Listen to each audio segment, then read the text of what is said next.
Rajshree education YouTube channel के अंदर आपका स्वागत है दोस्तों।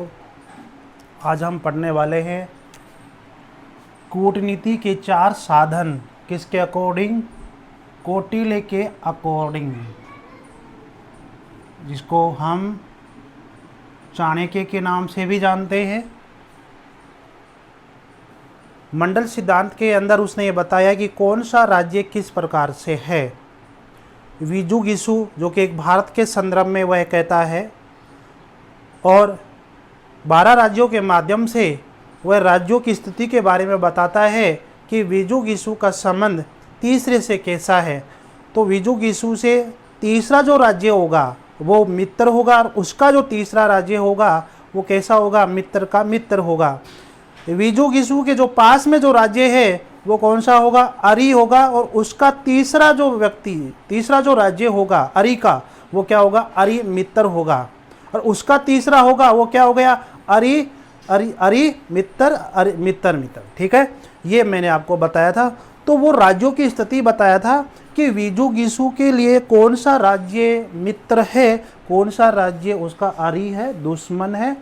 तो उन राज्यों के ऊपर विदेश नीति किस प्रकार से कायम रख सके, इसलिए कौटिल्य ने अपनी इस विदेश नीति के अंदर कूटनीति शब्द को शामिल किया, और जिसके 4 साधन बताए उसने। आज भी डिप्लोमेसी है, राजनीति डिप्लोमेसी के बिना नहीं चल सकती। इसलिए कौटिल्य ने भी ये कहा कि राजनीति में डिप्लोमेसी होनी चाहिए। तो उसने डिप्लोमेसी के लिए 4 साधन बताए थे। तो 4 साधन कौन कौन से हैं? साम, साम का मतलब होता है शांति की नीति, के शांति बनाए रखे।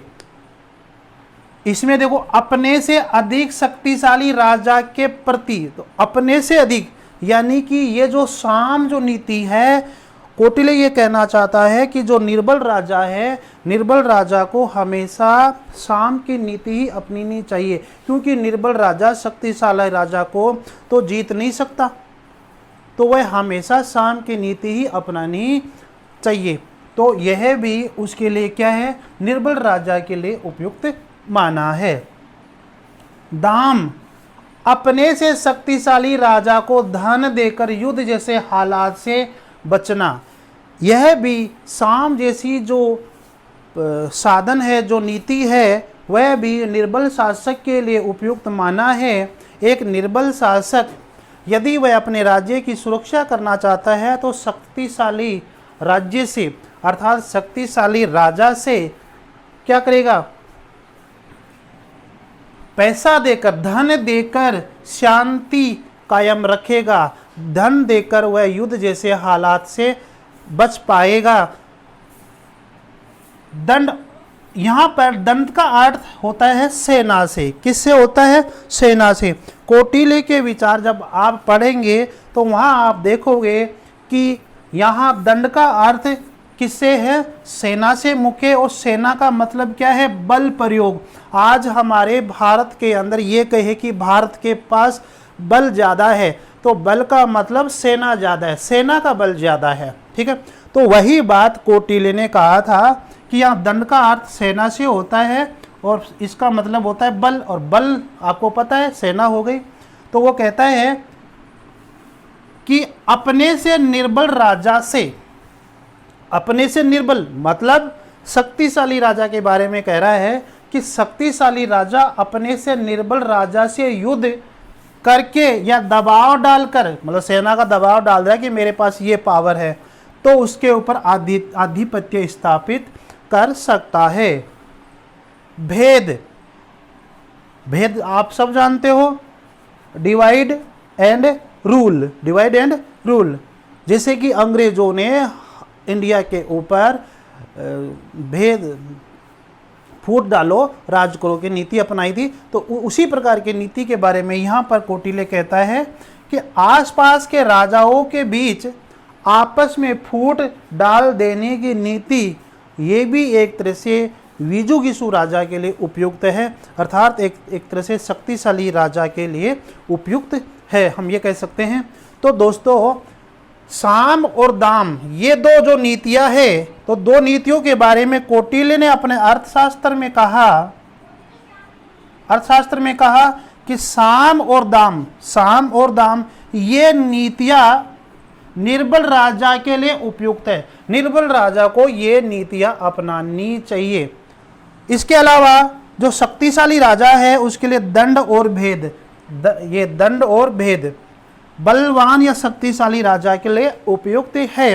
वैसे तो चारों नीतियां ही हर राज्य के लिए, हर राजा के लिए उपयुक्त होती है, लेकिन कौटिल्य ने यह कहा कि ऊपर वाली दो साम और दाम ये निर्बल राजा के लिए उपयुक्त है और दंड और भेद ये शक्तिशाली राजा के लिए उपयुक्त है, सर्वश्रेष्ठ है। आपसे पूछा जा सकता है कि निम्न में से कौटिल्य के अकॉर्डिंग एक निर्बल राजा के लिए उपयुक्त नीतियां कौन सी है? तो उपयुक्त नीतियां कौन सी आपके सामने आएगा कि साम दाम पहला ऑप्शन, दूसरा ऑप्शन है दंड और भेद।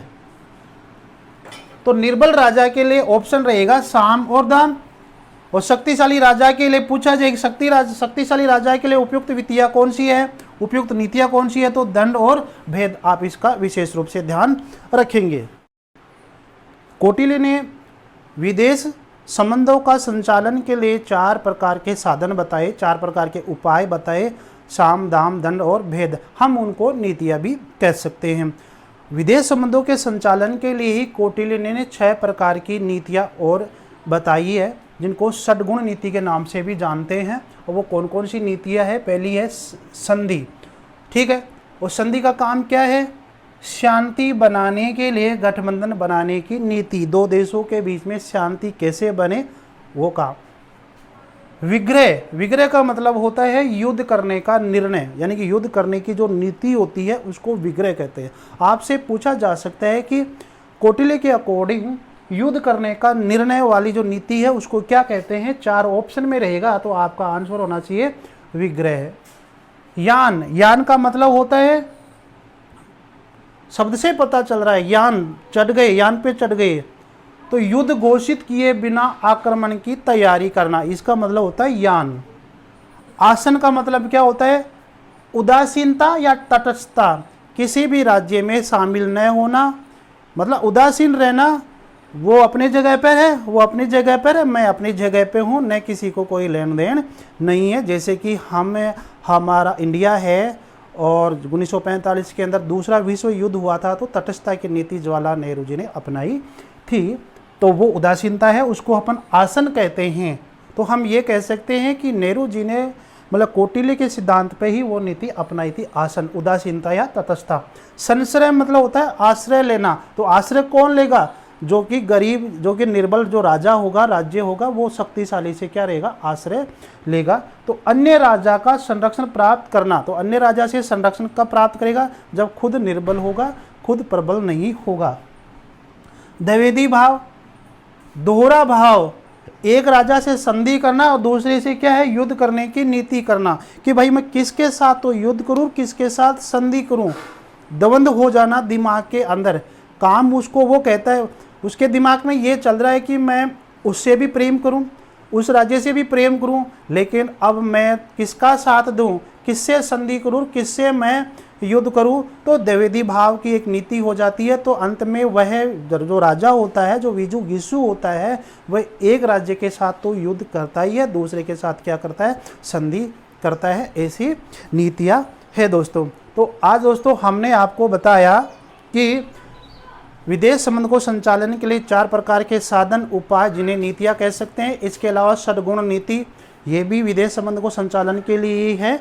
तो आप इन्हें जरूर ध्यान रखिए कॉम्पिटिशन के हिसाब से। नमस्कार दोस्तों, धन्यवाद।